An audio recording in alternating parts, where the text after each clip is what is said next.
Hello everyone, I apologize for this video being later than I intended, but real life stuff got in the way, but you're getting it now, and hopefully in the future I can get these videos up weekly on Monday. That's the plan anyway, but again, real life can take its toll and might cause some issues there. But a few weeks ago I did post a massive video that went about 3 hours long and reviewing a bunch of the movies and television shows that I've watched while in lockdown, because what else are we supposed to do with COVID-19 running wild? And so I've decided to, instead of a few months from now posting a massive 3-hour video, I thought, hey, why don't I post these incrementally in smaller doses, more digestible portions that people can handle. So this will probably be a weekly, bi-weekly thing, depending on how everything goes today.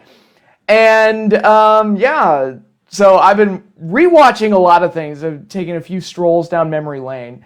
And I thought it'd be nice to come on here and share my feelings about those very things with you guys. So with all that said, let's get started. Now we're going to kick things off with something dumb and something that I originally watched when I was 5 years old and I completely forgot even existed.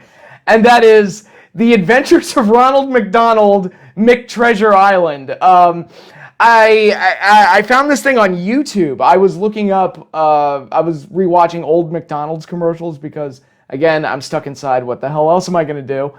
And sure enough, this popped up in my recommendations list for YouTube, and I had forgotten that this thing even existed. I was like, oh my god, well, I've got to watch this. And it wasn't a huge investment in my time. It was only half an hour long, a little less than that.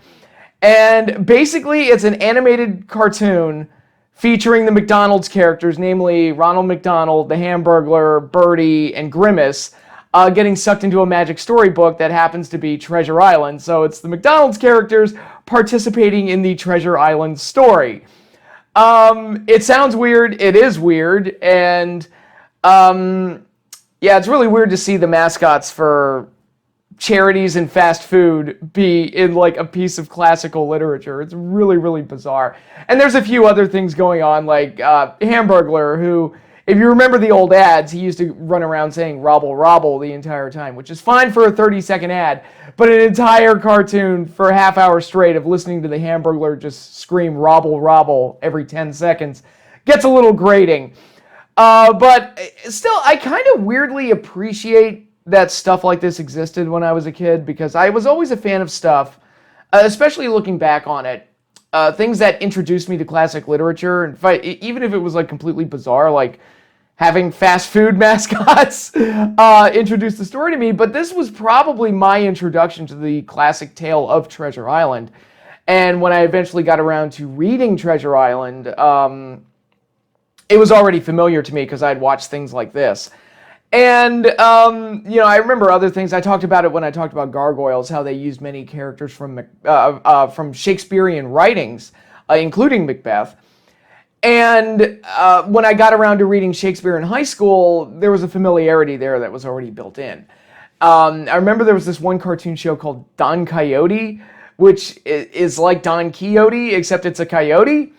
And looking back on it, it's I weirdly appreciate that one, because it was yeah, that was my introduction to Don Quixote. And when I eventually did read Don Quixote, there was a built-in familiarity there. And I think it's kind of clever and cute to do stuff like that for kids. You're educating them without putting too much effort into it. And this is very much cut from that same cloth, where it's, I think, if a 5-year-old or a 4-year-old sees this is most likely going to be their introduction to the characters from Treasure Island, like Jim Hawkins, Long John Silver, Ben Gunn, and all that other fun stuff. There are much better versions of Treasure Island out there. There's the original Disney movie. There was the Muppet version, which I think is underrated, to be perfectly honest. And there was that one movie that Disney did called Treasure Planet, which was like a sci-fi version of Treasure Island. I never saw it, but people have told me it's good. Maybe I should check that out. But yeah, so I think if you have kids, this is perfectly fine for them. I watched it out of a bizarre, oh my god, I completely forgot this thing even existed. Let me check it out. As an adult, there's not a whole lot there for me beyond nostalgia. I will say it is shockingly well acted, or well animated, I should say. It looked way better than I expected it to. And I was like, well, this animation for a direct-to-video tape that not many kids saw. Because I don't hear too many kids talking about this, or too many people my age talk about watching the Ronald McDonald Treasure Island. But it does look good, so I'll give it that. And the voice acting is mostly solid. I think they got the guy that played Ronald McDonald at that time to do the voice. I think Russi Taylor was the voice of Birdie, and Russi Taylor, you know, she was the voice of Minnie Mouse. She was Sherry and Terry on The Simpsons. She was Huey, Dewey, and Louie on the original DuckTales. They actually brought her in to be the voice of Kid Donald Duck on the new DuckTales show, and it may have been the last thing that she did before she passed away. I'm not sure on that, but I felt like I heard her voice on that, and then not long after that, she passed away. So may have been one of her last gigs, if not her last gig. So she's a bit of a prolific voice actor. So it's always nice to hear the classics. I'm like, oh, that's Russi Taylor. Listen to that. So there's like a cuteness and a quaint charm to all of this. Again, if you're an adult, you know, there's not a whole lot here for you. You probably have already seen much better versions of Treasure Island. You've probably already read the book at this point. But if you've got small kids, you can pop this up. It's right there on YouTube. I can post the link in the description. So I think for kids, this will be fun. Although, do kids do the McDonald's characters, are they even around anymore? Do kids even know who they are? That'd be interesting. I'm sure Ronald McDonald, kids know who that is. But other than that, I guess it doesn't matter. But anyway, Ronald McDonald, McTreasure Island. It's a weird relic from my childhood, to say the least.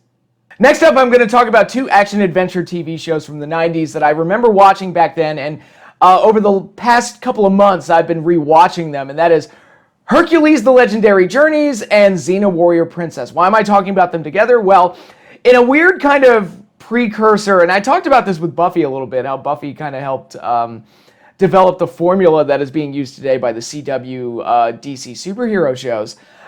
Here you've got two shows that are set in like ancient Greek myth, among other things, and they both share the same universe. Xena was actually a spin-off of Hercules, so I figured I'd talk about both shows together. Since the way I rewatched them, I would watch a season of Hercules and then watch a season of Xena, and then just keep trading off until eventually I finished both shows.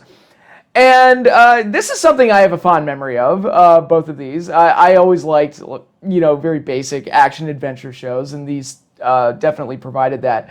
I think by the time these shows came out, I was already, you know, as a very young kid, I had already been exposed to He-Man and She-Ra. So to me, like, this was kind of like the 90s He-Man and She-Ra, a little bit more advanced, a little bit more violent, a little bit, you know, a little bit more intense than those shows were. So it was almost like I got like more grown-up versions of those properties. And, you know, and they do kind of mirror He-Man and She-Ra in a way. Of course, Hercules and Xena are not brother and sister, but, you know, Hercules, the way he's portrayed, he's like the ultimate good guy that just goes around saving people. And Xena kind of starts off very similarly to She-Ra, where She-Ra starts off as one of the bad guys and then has to redeem herself. Now, the Filmation series couldn't go all the way with that, and they felt like once she became a good guy, that was it. And they didn't worry too much about her redeeming herself or having to win anybody's trust.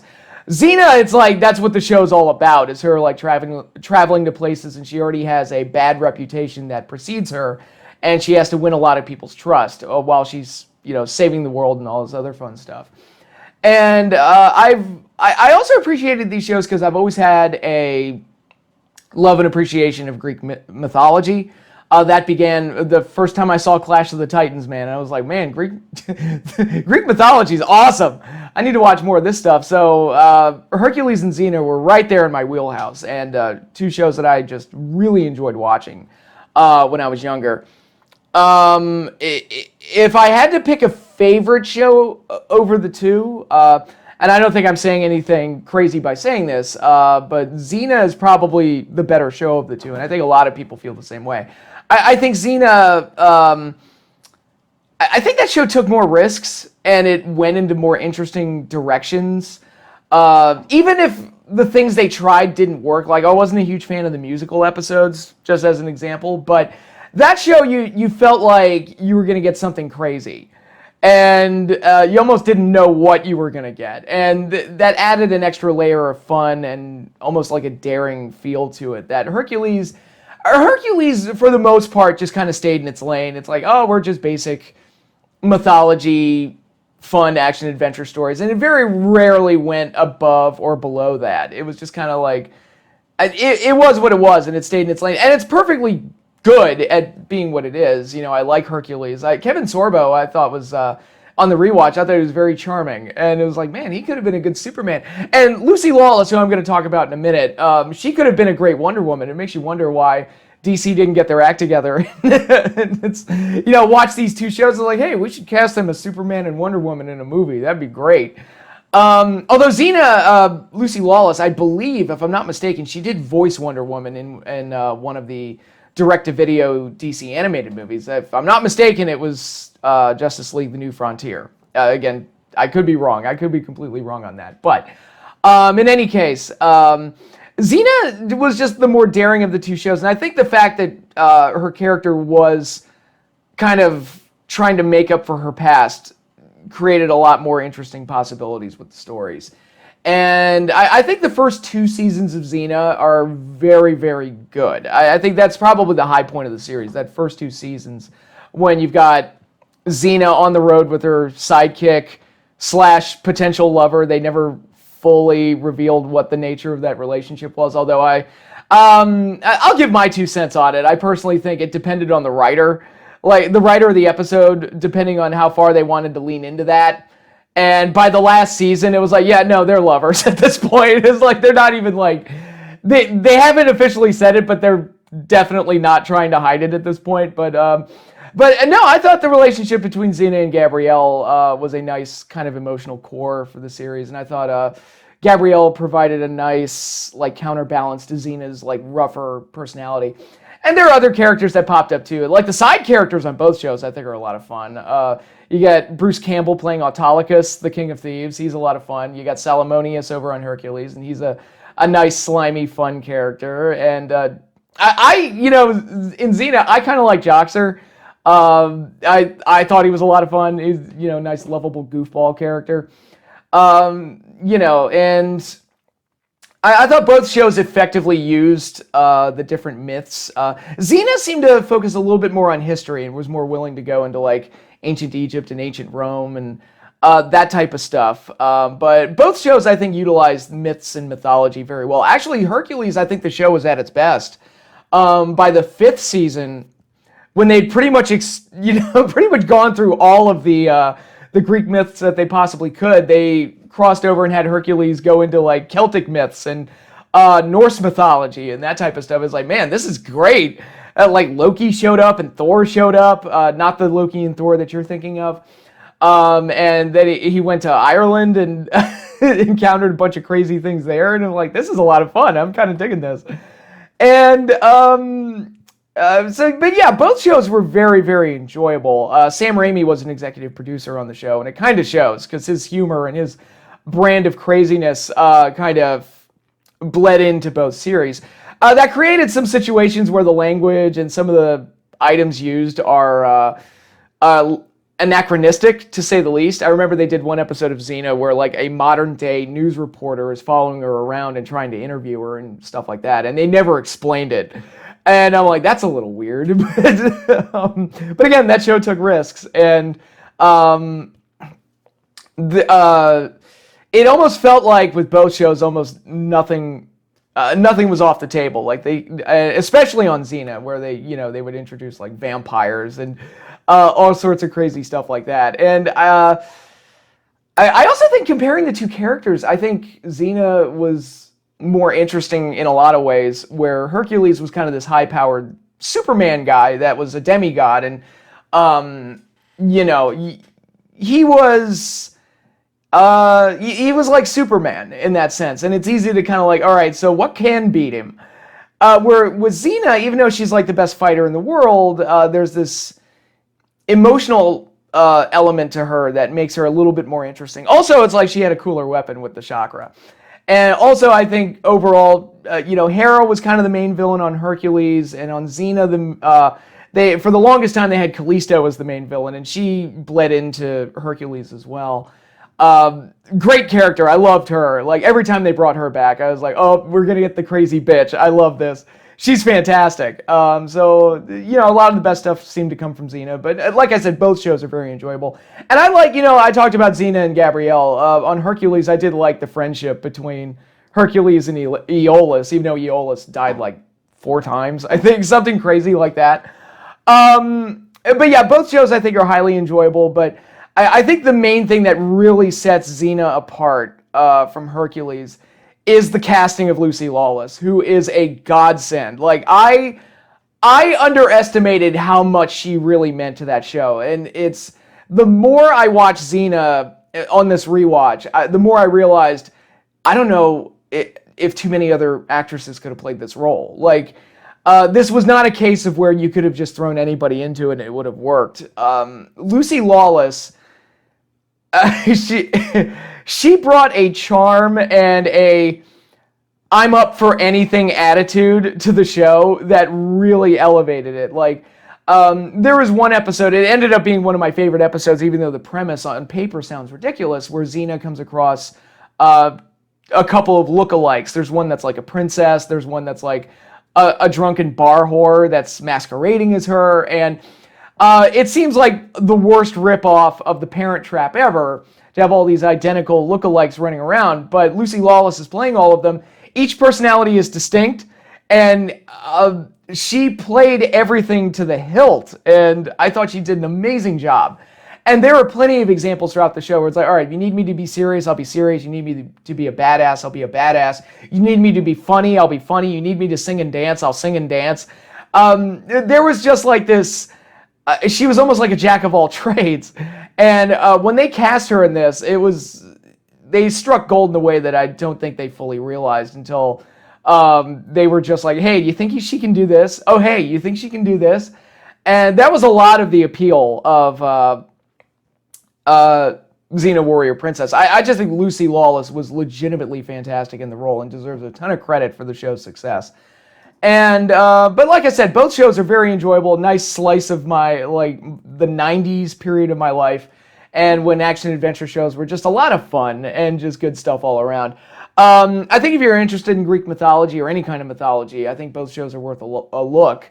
Xena you can actually watch on Sci-Fi Channel's website. They have the entire series up streaming, and I think they said it was going to be up until October. So check out Sci-Fi's website, and you can watch Xena on that. And check it out. I think both shows are great.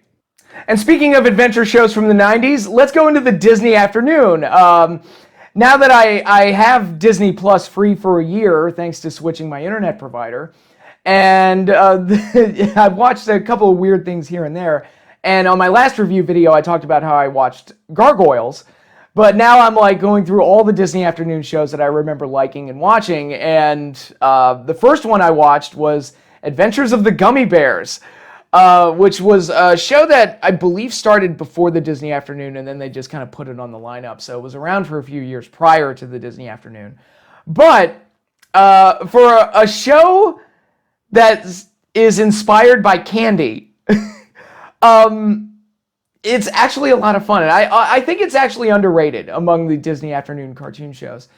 Everyone loves DuckTales, everyone loves Darkwing Duck, everyone loves Chip and Dale, everyone loves Gargoyles.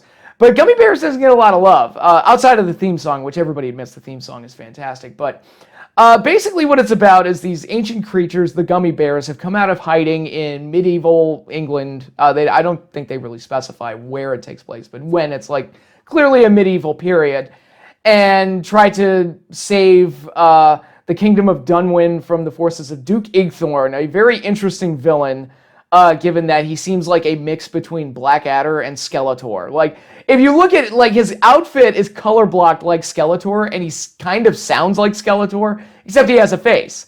And he's kind of got like a Blackadder-ish personality, especially since he's even got a Baldric. One of his sidekicks, he's got like a Baldric to push around. So, a very interesting character. I wonder how much of that was intentional. But the Gummy Bears um, there's a very interesting aspect to this where the gummy bears that are there have been in hiding for so long that they've forgotten their own history and aspects of their own history, and they're slowly rediscovering their past as the series progresses, and you find out more and more in the great ancient gummies that flew across the sea because humans tried to exterminate them, and the reason these gummies were left behind was to send up a signal, and where if humanity was no longer a threat to the gummy bears, they could send up a signal and the gummy bears could come back ashore. And it's like, man, they put a lot of thought into this. There's a lot of like weird lore in a show about candy that I would have ever expected to see. And it's a fun action adventure show for kids. And if you're looking for something to watch on Disney Plus, something for your kids to watch, I think this is a really good option. I think most of the Disney afternoon shows are really good options, but Gummy Bears is a good place to start. And you get a lot of great voice actors in it, too. Paul Winchell is the voice of Zummy.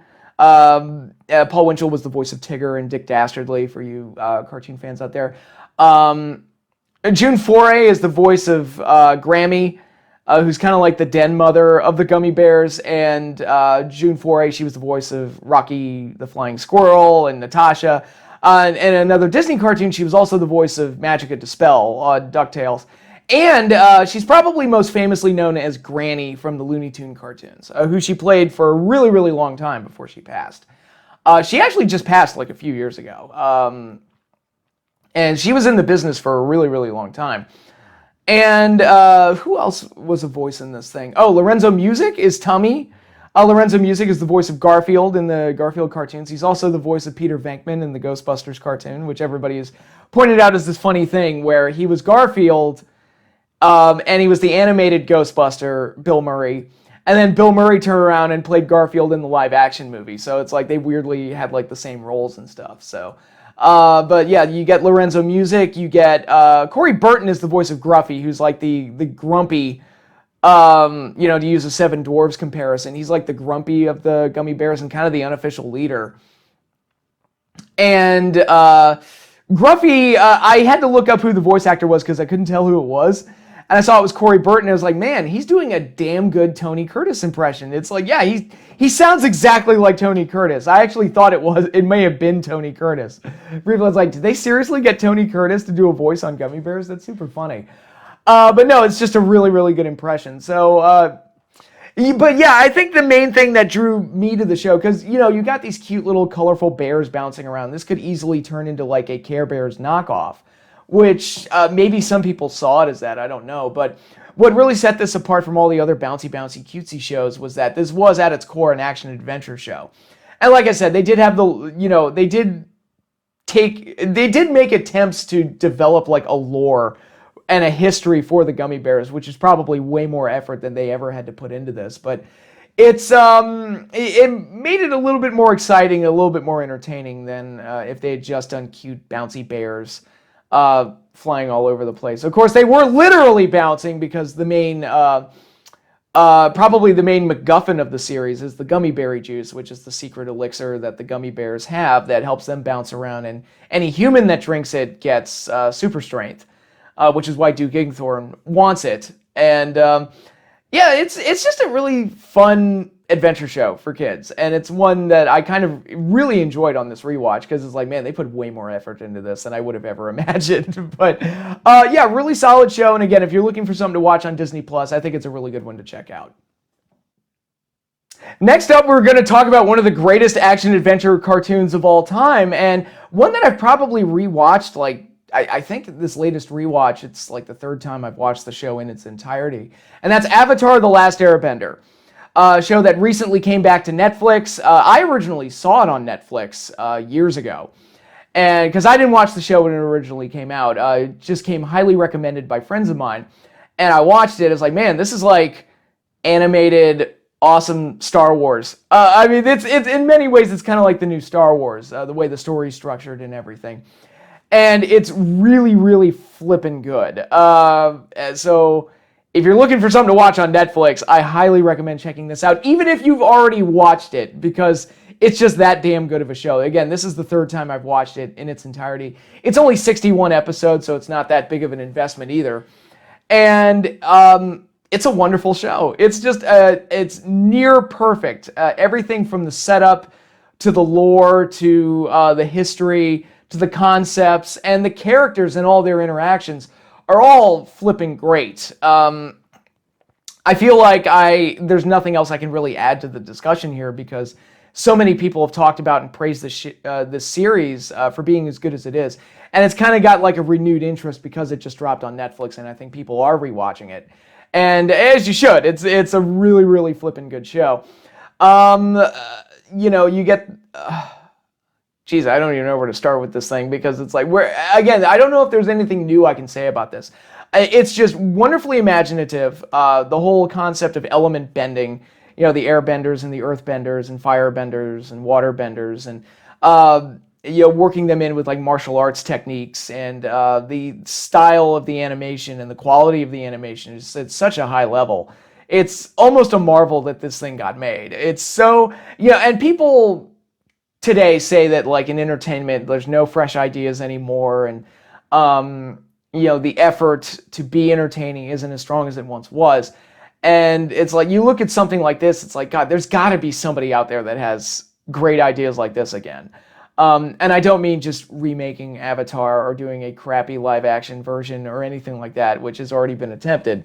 I mean, like, there's got to be somebody with a fresh idea that's like on par with something like this. I mean, because this is really flipping good. And really, again, I think the characters also really help. It's one of those rare shows where I like just about every character. Like, Aang's great, you know, starts off as like this fun-loving kid that has destiny and all the responsibility of the world just thrown on his shoulders, and then he grows throughout the series, and he's got all his friends, Katara and Sokka. Sokka, who I really like because he's the idea guy and the non-powered guy in a group full of super-powered beings.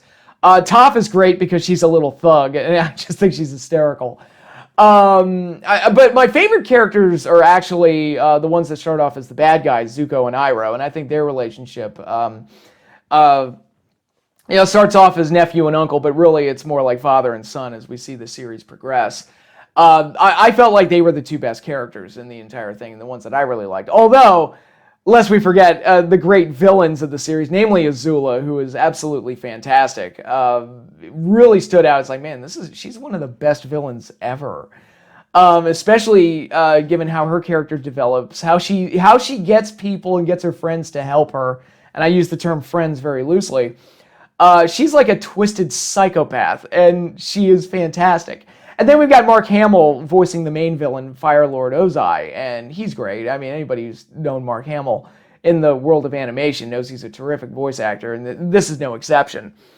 But this series, man, it's really, really flippin' good, and if you have not seen it, do yourself a favor and watch it. And it's one of those rare things where it's a show that's made for children. At least I think it started off that way, but I think it's made so well that this is perfect family entertainment. I think this is something that the family can sit down and watch, and I think it would be great. Like parents could sit down with their kids and watch this, and they would get just as much enjoyment out of it as you know, a child would. It's that good of a series. I think it's easily the best cartoon that's ever come out of Nickelodeon, and I say that as a 90s kid who grew up with like Doug and Rugrats and the show that I had a lot of appreciation for, Ren and Stimpy, one of the greatest cartoons of all time. But I think Avatar: The Last Airbender is the best cartoon to ever come out of Nickelodeon. I have not rewatched Legend of Korra. I did watch the entirety of that show. It's not as good, to be perfectly honest. I don't hate it. Some people flippin' hate it. I don't hate that show. It's just not as good as Avatar. But then again, it's like you're holding that to a really high standard where it's like, oh, it's not as good as Avatar, and like, yeah, but almost nothing is. So can I really get mad at it? So, but yeah, I'm not going to say any more than that because I think if you haven't seen the show, you owe it to yourself to go check it out. It's definitely worth a look. It's on Netflix, so be sure to check it out. Now, speaking of things that I watched on Netflix, I wanted to tickle my phony... Now, speaking of things that I watched on Netflix, I had a desire to tickle my funny bone a little bit. And I saw that Airplane was on Netflix, and I'm like, I'm going to watch Airplane again. The comic masterpiece given to us by the Zucker brothers. One of the most wonderfully comedic and insane movies ever made. It is an absolute comedic masterpiece from start to finish. And I think what really sets this movie apart from a lot of other comedies that come out nowadays, because it's been discussed, like, cinematic comedy is basically dead. You only get comedy if it's mixed in with something else, like superhero movies or something like that. But like straight comedies, you don't really get those at a high quality anymore. And you look at something like Airplane, and this thing is a flipping masterpiece. Now, why is Airplane a masterpiece? It is a masterpiece because it is just joke after joke after joke, almost to a point where you can't keep up with all the jokes that are happening on screen. I've watched this movie at least 5 or 6 times, and I've always either catching jokes that I'd never noticed before, or I had forgotten about jokes and then rediscovered them on the latest rewatch. It is comedic brilliance from start to finish. And I think another thing that really helps it to work with me is that it has so many different kinds of humor. It has sight gags. It has verbal humor. It has dry, kind of sarcastic delivery. It has goofy, cartoony delivery. It has everything comedic, all in one movie. And it's a parody. It's a parody of like real like disaster movies that were coming out at the time, or that had come out a few years before. And it's amazing. I think Airplane has actually survived past the things it was parodying. It's funny, I actually had this discussion with a friend of mine. We talked about the movie Robin Hood Men in Tights, how it's like, what, of all of Mel Brooks' movies, why do people not like that one as much? I thought it was pretty good. And it's like, well, the problem with it is that movie actually survived the thing it was making fun of, which is the Kevin Costner Robin Hood movie, which nobody remembers. And like, oh, that's interesting. It's like, it's not like Spaceballs, where it's like things like Star Wars and Star Trek are still fairly well known. Like, nobody remembers that Kevin Costner Robin Hood Prince of Thieves. So it kind of like, it outlived the thing that it was mocking. And I think Airplane has kind of fit into that as well, where it's like, I don't think anybody remembers like the movies that this thing is making fun of. But Airplane is considered a classic, and with good reason, because it's just pure reckless abandon of, we're just going to bombard the audience with joke after joke after joke after joke. And I think what really sets this movie apart and what really makes it work for me is the casting. They got some like classic older actors to be in this movie. And Peter Graves as the pilot, Robert Stack, who I adore, had a role in it. Those guys kind of help with the more like dry, sarcastic delivery of things. And I remember hearing a story where they were doing a table read or something, and Peter Graves was reading the script, and he was like, I don't get it. Where are the jokes? And Robert Stack was like, buddy, we're the joke. Like, that's how this works. We're the joke. And it's fine. These guys know what they're doing. And yeah, they absolutely knew what they were doing. And again, I could sit here all day and talk about all the classic gags that are thrown out in this thing with Leslie Nielsen. Oh God, Leslie Nielsen, who is absolutely a marvel in this thing. And it's funny, Leslie Nielsen, if you've ever seen him in comedies like the Naked Gun movies and Police Squad and things like that, he's always at his best when he's doing dry, straight delivery. That's when he's always at his funniest. Don't Call Me Shirley. And this is him at like peak form, and this may have been like his first comedy, because he wasn't known as a comedian until he did this movie. And he was so great in this that, just about everybody was great in this. I really like Julie Haggerty as like the main stewardess, main love interest in this. I thought she was really charming and really funny. But it's, if you just want to watch something that is a pure, nonstop joke fest, from start to finish, I think Airplane is about as good as it gets. Now, I've never seen the sequel. I've heard the sequel is just a retread, but it's not bad. That's how it was described to me. It's like, yeah, it's just a retread, but it's not bad. And I was like, oh, okay. but I never got around to checking it out. I know it involves Stryker flying a space shuttle rather than an airplane, but yeah, that's something I'll have to check out later. But Airplane 1, it's on Netflix, and I highly recommend checking it out. Again, like I said with Avatar, whether you've seen it or not, go watch Airplane. It's absolutely worth your time. Now we're going to go into something that is near and dear to my heart, something that was a huge part of my childhood. The Transformers, more than meets the eye. Autobots wage their battle to destroy the evil forces of the Decepticons. The Transformers, one of the biggest toy lines of the 80s, resulted in one of my favorite cartoon shows from my childhood.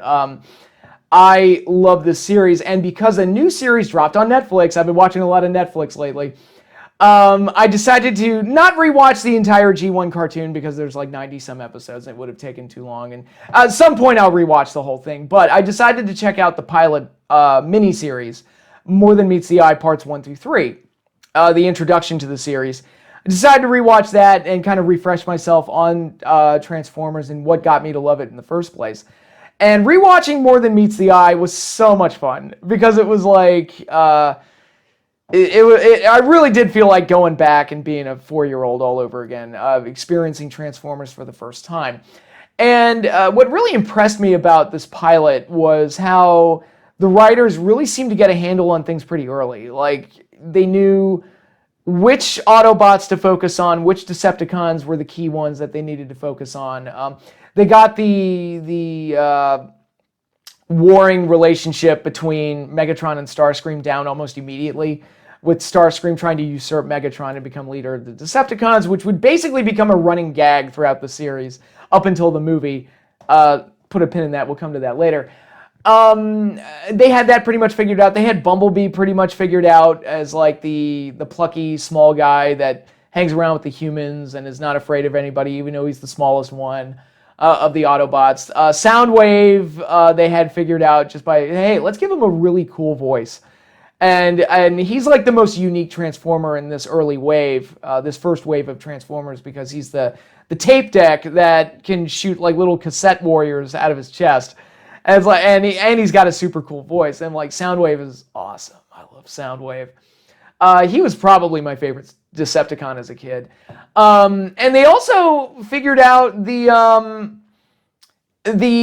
war and the rivalry between Optimus Prime and Megatron, where it's like that hatred and that like personal drive that both of them have to defeat the other was definitely there in this early episode, and they got that figured out pretty quickly.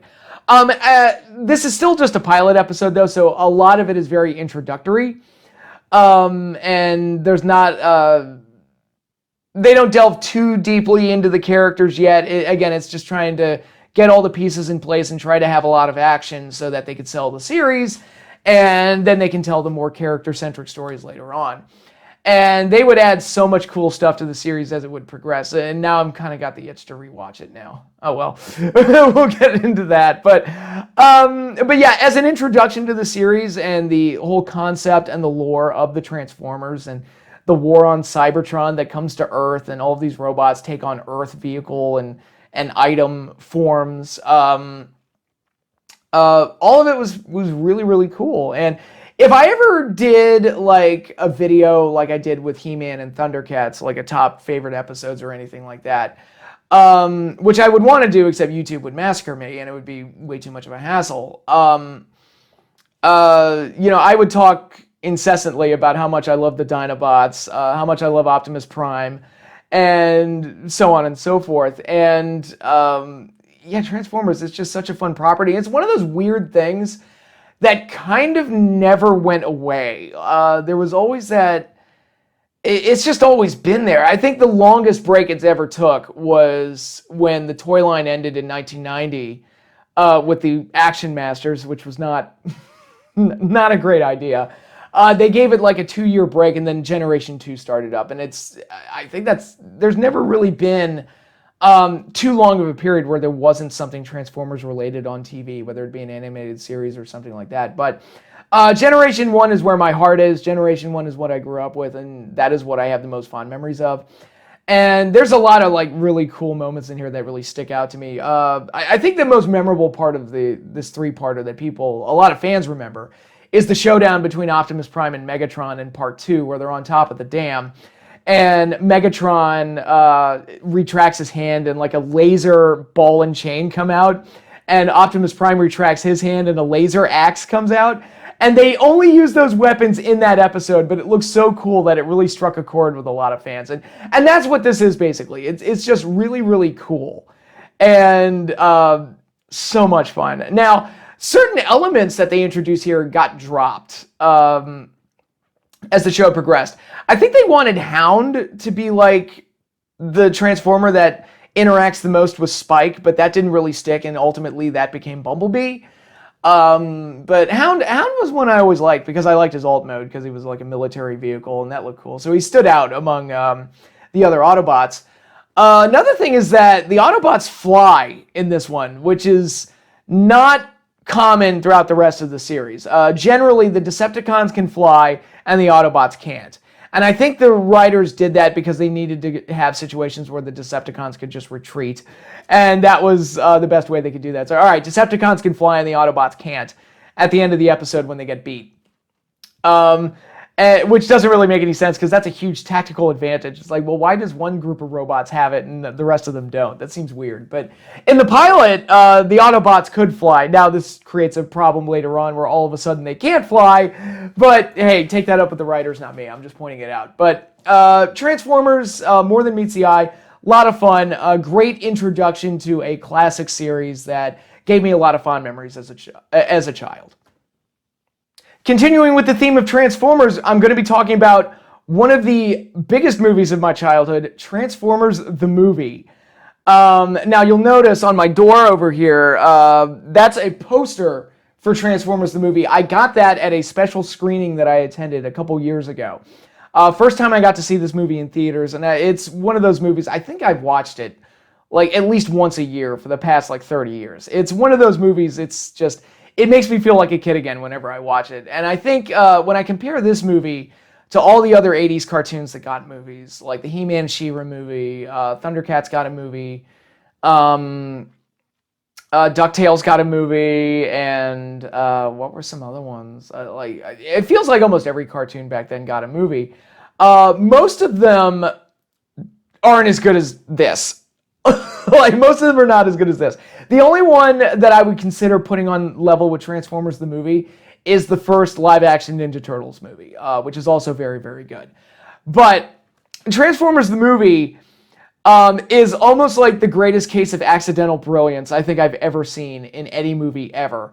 But before I get into like the meat and potatoes of the story, what really makes this movie stand out is that a lot of these other 80s cartoon movies felt like long versions of the cartoon show. That was not the case here. This felt like, okay, so everything about this movie was like raised stakes and raised quality over the cartoon. The animation looks terrific. The animation looks very, very good. And it sets the tone right from the very first shot of the movie. Or the first sequence of the movie, I should say, where Unicron is introduced. The music is fantastic. Vince DiCola's score, Vince DiCola, who also did the score for Rocky IV, does the music here, and it's absolutely terrific. The songs are terrific. The Touch, Dare, Hunger, Instruments of Destruction, all amazing. Every single one of those songs I just listed is on my workout playlist. That's how great this is. It's synth-based and wonderfully 80s. It is terrific. I love the music in this movie. And they also raised the stakes by introducing the story element. Oh, by the way, the Transformers can die now. And Transformers die in this movie. And to me, that kind of changed the personality of the brand of Transformers from being a normal, like, Saturday morning action-adventure cartoon to being, like, a war movie. Or a kid's equivalent to, like, a war story. Where lives are lost, there is damage, there are consequences, and it's going to be really, really heartbreaking when it does. And this is where I'll get into the accidental brilliance of the story, where, first of all, it opens up with a monster planet, Unicron, who's the main villain of the movie, destroying and eating another planet. So basically the movie begins with genocide. And it's like, welcome to the movie, kids. Strap in, folks. We're in for a wild ride now. And I think the thing that most people remember about this movie is the fact, and I don't think I'm spoiling anything at this point because it's been talked about so much, the death of Optimus Prime. Not just Optimus Prime, but many of the other classic characters, because there's a scene early in the movie where a whole shuttle full of Autobot characters from the first 2 seasons get blasted to death. And some of them are biggies, like Ironhide and Ratchet and Brawn. Those are like some of the main Autobots from the early episodes. And the reason that they were allowed to kill characters this time around is that new toys were coming out, the first year toys were being discontinued, and the toy company Hasbro was like, yeah, go ahead and kill them. We need to make room for the new characters. And the writers were like, wait a minute, we can kill them now? Yay! And they went maybe a little too far. There was that scene in Autobot City where during the battle, you just look down, you see Wheeljack's corpse lying right there. And Wheeljack was one of my favorites, and I'm like, what happened to Wheeljack? What's going on? But the death of Optimus Prime, which completely emotionally crippled every kid in America when it happened, I watched it at 4 years old, and I was a complete blubbering mess to the point where my parents had to turn the movie off because I was just so despondent and just a complete crying, blubbering mess. And once I'd finally calmed down, I was like, no, I want to watch the rest of the movie. But if Bumblebee and the Dinobots die, I'm going to be really upset. I remember saying that. But anyway, it was weirdly brilliant in a way where by killing all these characters, not only did it raise the stakes of the movie, where I was like, oh my God, we're not playing around anymore. Although it is interesting, like, how does Cybertron history record this day? It's like, yeah, this is the day where everybody's aim got a lot better. And, you know, after not suffering any casualties for 20 years, all of a sudden everybody died. It was a really weird day. It was a really it's the Black Friday of Transformers history. But anyway, by doing what they did, and especially killing Optimus Prime at the end of the first act, not only did it give the movie kind of this weird emotional resonance that it probably wouldn't have had otherwise, it also kind of, because, I mean, let's be honest, like, that's like a Marvel movie. That would be like a Marvel movie, you watching the Avengers, and then Captain America gets killed at the end of the first act. That idea would not even be on the table. Wouldn't even be suggested. Yeah, you know, Endgame, we can kill a couple characters late into the movie after a lot of buildup. But at the end of the first act, like, this is like the thing that gets the story going. Oh my God, this is crazy. But again, it kind of created the situation where with Prime gone, there was almost this hopelessness among the Autobots, and it made the story work better in a weird way. Even though they were focusing largely on the newer characters like Hot Rod and Ultra Magnus and Springer and Cup, who are my 2 favorites of the new characters, and introduce a bunch of new ones along the way. And it's really good, and I was actually kind of sold on the new characters initially. I liked Hot Rod. Now, I hated Rodimus Prime in the series, because Hot Rod is like the young upstart, the Luke Skywalker, if you will, and he grows up and ultimately becomes the leader of the Autobots by the end of the movie, and takes over for Optimus Prime in the series proper, and he sucks in the series, but I liked him in the movie, so at least he got off to a good start. And you also get new bad guys, like Megatron gets reformatted into Galvatron in what is probably the best scene in the movie. And probably the best looking scene in the movie, for sure. And I guess I could talk about the voice cast, too. Like, the all-star voice cast they got. They got Judd Nelson at the height of his fame. Like, I think he'd just come off of Breakfast Club at that point. And they got Robert Stack, my boy, as Ultra Magnus. Leonard Nimoy was Galvatron. Orson Welles, in his last role, played Unicron, the world-gobbling chaos god that is revealed to be a Transformer at the end of the movie, and one of the best scenes in the movie. It's just, the entire thing is so, and I think what really makes me like this movie is that the entire thing is so blissfully 80s, where it's just action-packed, awesome, dark as shit, and with awesome music all the way through. The whole thing feels like an adrenaline rush, where by the end credits, you almost don't even know what happened to you. But it is a wonderfully imaginative, great effort, fantastic, exciting movie. Now, am I going to sit here and say that it's the best written animated film of all time? No. Am I going to sit here and say that it's the best looking animated film of all time? It looks very good, but no. I would put like Akira and the works of Miyazaki above this, and certain Disney movies would be above this as well. But it looks very good.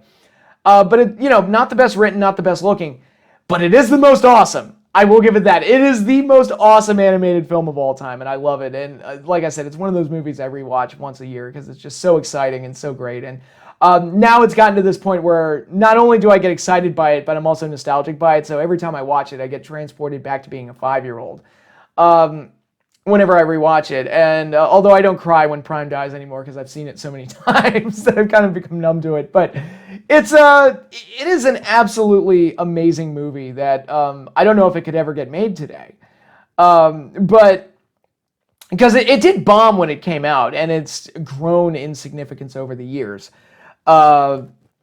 Because of, largely because of the fans, and I think largely because of the death of Optimus Prime. I think that really helped it to stand out more than anything else. And the music as well. There's so many great things about this movie. And so many great moments that affected Transformers lore forever. It's the end of the Megatron Starscream feud, that's for sure. Pretty definitively, boom. Which that was a moment that made me cheer when I watched it as a kid. But Galvatron doesn't mess around. But anyway, I think Transformers the movie is fantastic. The biggest issue with it, if you're going to watch it, you may need to be at least somewhat familiar with the show, because there is this weird time jump between season 2 and the movie where 20 years have passed. And even if you watch the show, it's like, wait, 20 years have passed? Well, what the hell happened in those 20 years? And it's like, yeah, no, the Decepticons took over Cybertron. The Autobots have moon bases. Oh, but they also built Autobot City on Earth, and there's a bunch of new Autobots that they've come into contact with in those 20 years. And it's like, what the hell happened in those 20 years? But it is exciting and interesting. But, when I saw this movie in theaters a couple years ago, some parents had brought their kids to it. And I was like, what kid is going to get anything out of this? This is purely like an 80s kid thing. I don't know, but maybe they enjoyed it. I don't know. But in any case, Transformers the movie, one of the best movies of my childhood, bar none. I absolutely love it. Now let's wrap up my Transformers talk by talking about the new Transformers series that dropped on Netflix. Again, I've been watching a lot of Netflix. Transformers War for Cybertron Chapter 1, Siege. This is a trilogy of sorts where it's going to be, my understanding, it's going to be 3 6-episode miniseries, and to tell the complete story. And the third chapter in the story is going to have a time travel element where the Autobots and Decepticons meet up with the Maximals and the Predacons of Beast Wars. So that should be really interesting, but when we get to that point. But I should note that as far as Transformers goes, I have not watched many of the new shows. Not since the turn of the century. I haven't watched too many of the newer Transformers shows. I never watched animated. I watched a couple episodes of Prime, but didn't watch the whole thing. It was pretty good from what I saw, but I just didn't have time to watch the whole thing at the time that it came out. The Unicron Trilogy, I think it was like Armada, Energon, and Cybertron or something like that. Never watched those shows. I tried to watch Armada when it first debuted, and I couldn't make it past the pilot. I was like, no, this kind of sucks. I can't stand it. I don't know. It just didn't work for me. I did watch Robots in Disguise on, that was on Fox Kids, I believe, on Saturday mornings. I did watch that. I did watch Beast Wars and Beast Machines. I watched both of those. But since Robots in Disguise, I just haven't really sat down and watched any of the newer Transformers series. And there's been a ton of them. Again, it's one of those things that weirdly never went away. But, yeah, but I decided to check this one out because of ease of availability. It's on Netflix. Actually, I think season 1 of Prime is on Netflix, so maybe I should check that out too. But I decided to check this out, and it looked promising. It looks really cool. And I was like, okay, let's give it a look.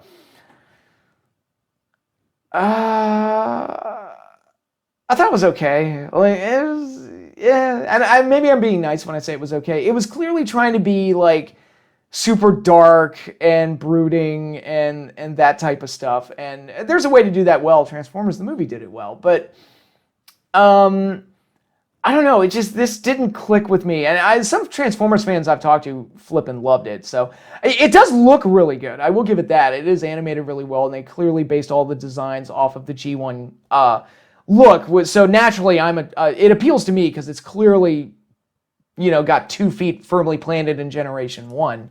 And they used a bunch of the characters from Generation 1, although not all the characters they used are from the original series.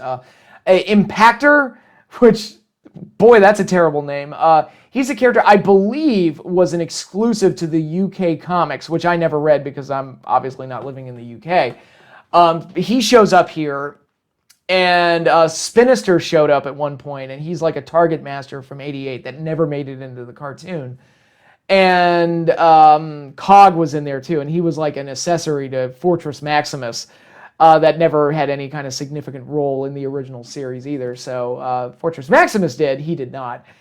And, but generally it's like the characters you would expect to see. It's Optimus Prime, Ultra Magnus, Bumblebee, Wheeljack, Ironhide, Ratchet, those guys. And then on the Decepticon side of things, Megatron, Soundwave, Starscream, yada, yada, yada. Although Soundwave, interestingly, they also use Sound Blaster, who was like the upgraded version of Soundwave in the Japanese cartoon.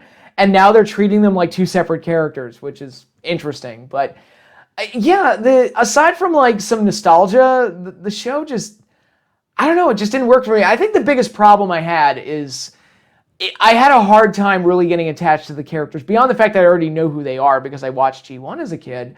I just had a hard time like really latching onto these characters. Bumblebee is kind of an asshole, where he's like, I'm not an Autobot or a Decepticon, fuck the war. And he's kind of a dick to everybody.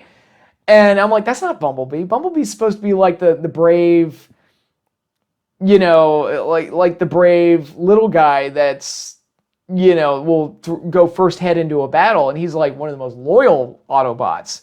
At least that's how I understand and how I know him. Based on Generation 1. Elita 1 is in it, and Elita 1 was a character that was created specifically for the animated series back in the day, the original G1 animated series.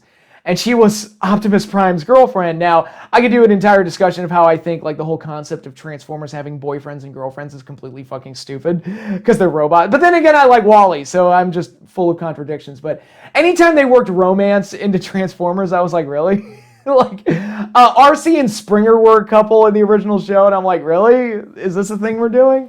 Why is this a thing we're doing? I don't understand that at all. And so when they introduced Elita 1 as like Optimus Prime's girlfriend, I was like, that's kind of stupid. But she's great, and she's actually like a really cool character, and has become like a little bit more famous over the years thanks to the fan base. And she's kind of struck a chord with people. So when she popped up in this, I was like, oh, great. And some of the other female Autobots that were in the Generation 1 cartoon with her, like Moonracer and Chromia and all of them, they show up. And I'm like, okay, that's neat. The problem, though, is that Elita 1 is like the biggest wet blanket on the planet. There are scenes of her like pulling Optimus Prime aside and being like, we can't do this. This is stupid. This is an absolutely terrible idea. And it's like, girl, you sound like Huffer. Because Huffer in the original series was the pessimist. He was like, this is a terrible idea, guys. And of course, everybody hated Huffer because he was just this constant wet blanket. And it's like, and I'm like, Elita 1, why are you sounding like Huffer? And like, literally, they have this conversation like 6 times.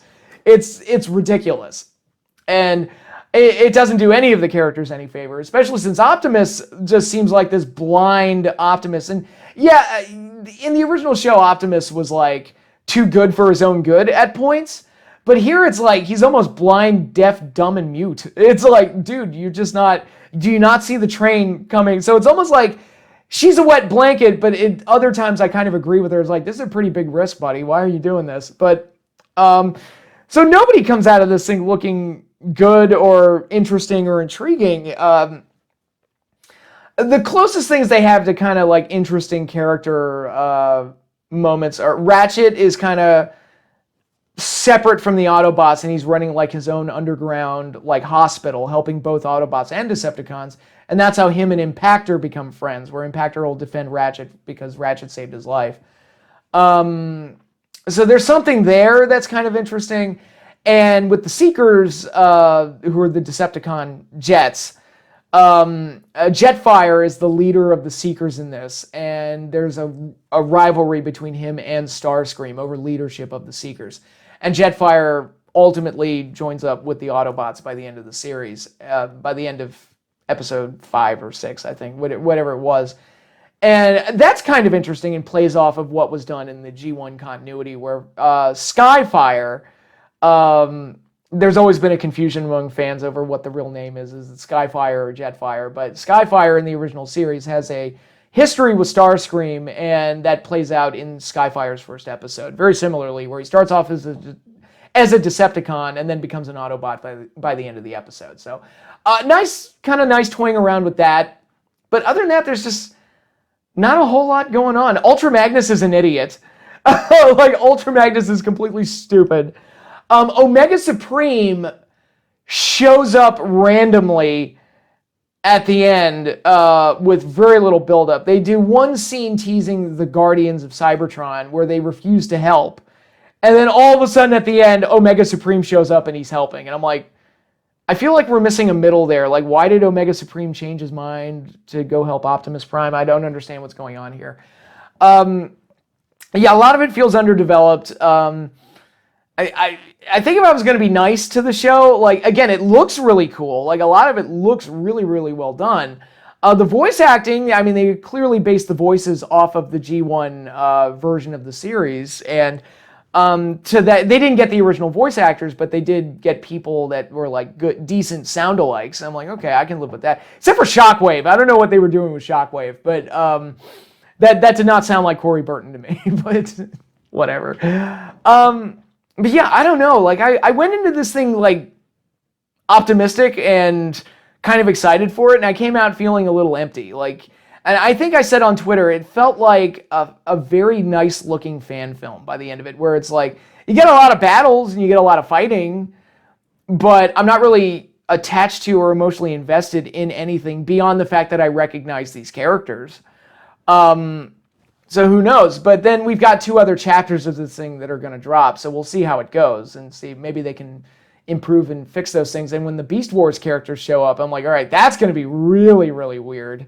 To see that. It'll be very interesting to see how that goes. But right now, I wasn't overly impressed with War for Cybertron. Siege, it was just kind of like empty fan service is the best way I would describe it. It's just kind of like, it's not the worst thing I've ever seen, and it wasn't annoying or anything. It didn't piss me off. It's just by the end of it, I felt like I just watched a bunch of nothing. And that's not how you want to feel, especially when you're watching something that you have an appreciation for from your childhood. But, I mean, it's less annoying than the Michael Bay movies. I'll give it that.